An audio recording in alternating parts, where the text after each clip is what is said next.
Hello and welcome to Story Time.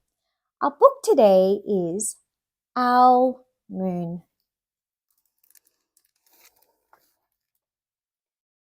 It was late one winter night, long past my bedtime, when Pa and I went owling. There was no wind. The trees stood still as giant statues. And the moon was so bright. The sky seemed to shine. Somewhere behind us, a train whistle blew, long and low, like a sad, sad song. Have you been owling before? I haven't. I didn't even know what owling was before I read this book.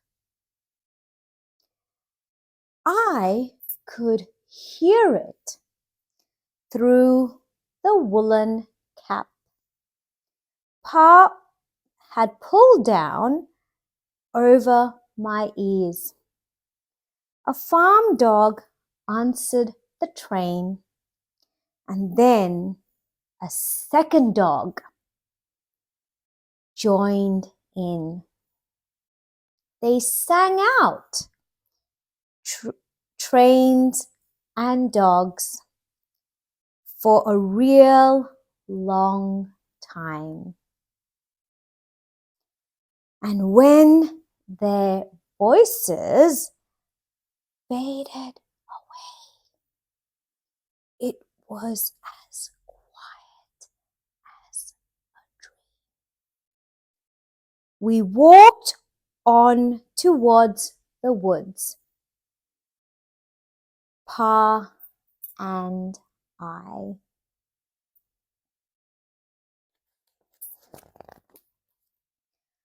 Our feet crunched over the crisp snow, and little grey footprints followed us. Pa made a long shadow, but mine was short and round. I had to run after him every now and then to keep up, and my short, round shadow bumped after me. But I never called out. Why do you think that is? Because if you go owling, you have to be quiet.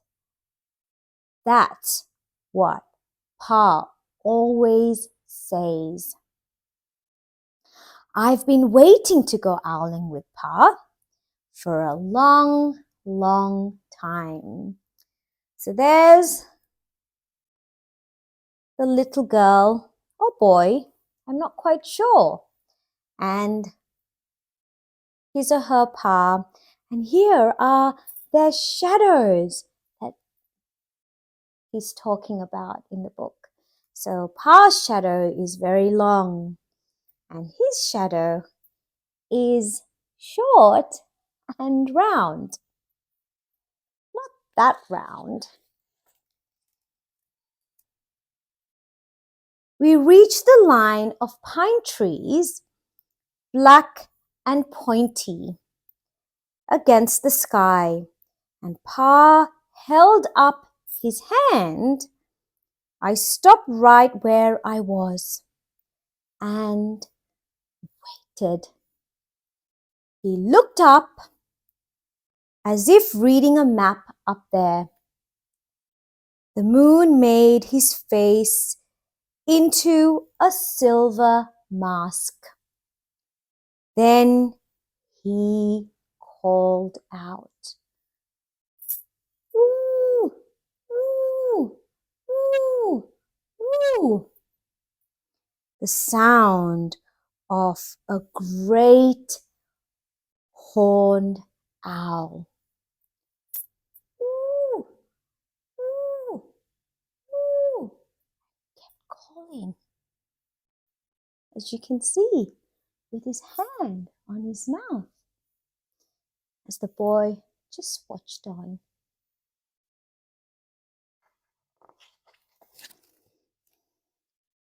Again, he called out, and then again. After each call, he was silent. And for a moment, we both listened. But there was no answer. Pa shrugged. And I shrugged. My brothers all said, sometimes there's an owl, and sometimes there isn't. So I think they're both a little bit disappointed because after Pa was owling, there was no owl in sight to be seen.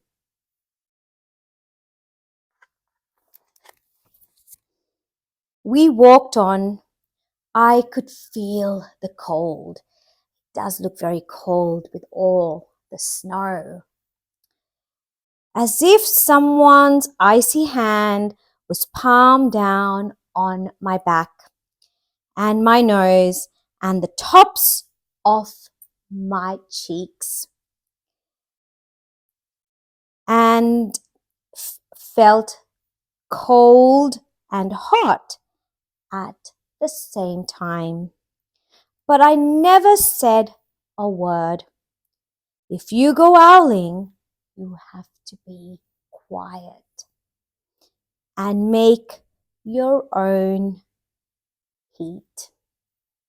So I think he was very cold, but he kept warming his hands and placing it on his cheeks to get some heat on his face.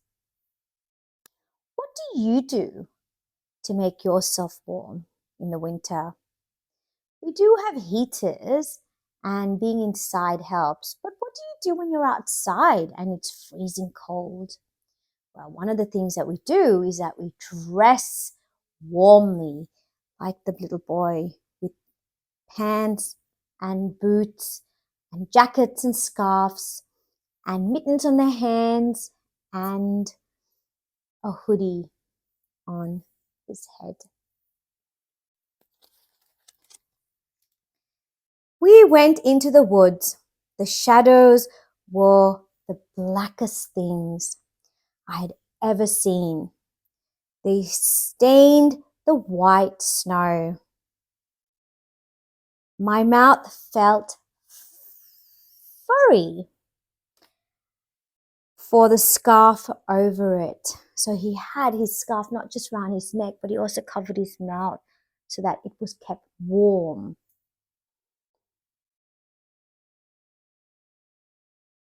For the scarf over it was wet and warm. I didn't ask what kinds of things hid behind black trees in the middle of the night. When you go owling, you have to be brave. Then we came to the clearing in the dark woods. The moon was high above us. It seemed to fit exactly over the center of the clearing, and the snow below it was whiter than the milk in a cereal bowl. I sighed, and Pa held up his hand, maybe to say, stop. Maybe he saw an owl, or he was going to do the owling again. And Pa held up his hand at the sound. I put my mittens over my mouth. and listened hard. And then Pa called out, "Woo! Woo! Woo!" I listened and looked so hard. My ears hurt and my eyes got cloudy with the cold. Pa raised his face to call out again, but before we could open his mouth, an echo came threading his way through the trees. And what do you think the echo was? It was Pa owling. Woo! Woo! Woo! Pa almost smiled.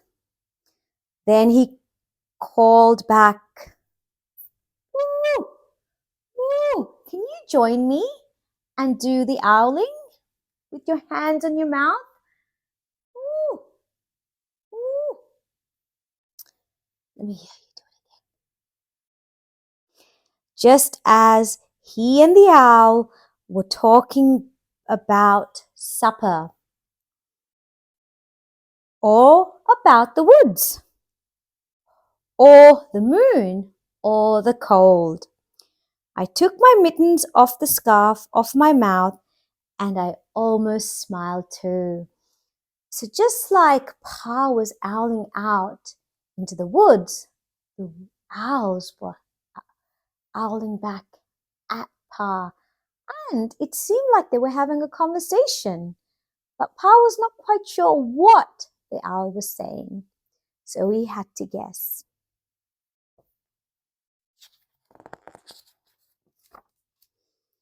The owl's call came closer from high up in the trees. On the edge of the meadow, nothing in the meadow moved. All of a sudden, an owl shadow. Can you see the shadow in the book? I can see the owl, and the shadow is probably somewhere down here. Part of the big tree shadow lifted off and flew right over us. We watched silently with heat in our mouths. The heat of all those words we had not spoken. The shadow hooted again.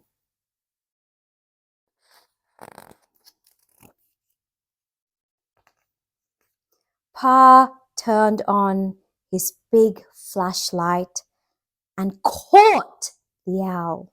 Look at the size of the owl. It is humongous and a little bit scary. I'm scared of owls. Are you?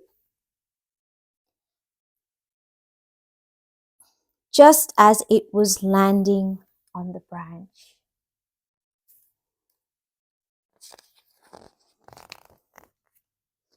For 1 minute, 3 minutes, maybe even 100 minutes, we stared at one another. So the boy was staring at the owl, and the owl was staring back.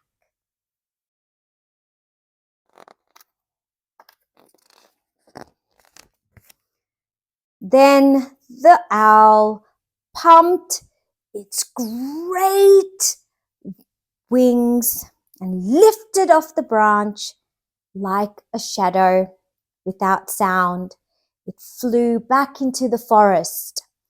"Time to go home," Pa said to me. I knew then I could talk. I could even laugh out loud. But I was a shadow as we walked home. What a lucky boy he was. After a couple of tries of owling, the owl came out of the woods or the forest to see them, and they had a moment of staring at each other. It seemed to be not a small while, but a long while. smile indeed. When you go owling, you don't need words or warmth or anything but hope. That's what Pa says. That kind of hope that flies on silent wings under a shining owl moon.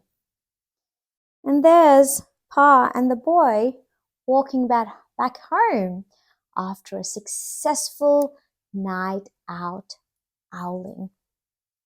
And that's the end of our story today. I hope you enjoyed this book and I hope you learned something new today about owls and how people can go owling to watch owls come out of the woods.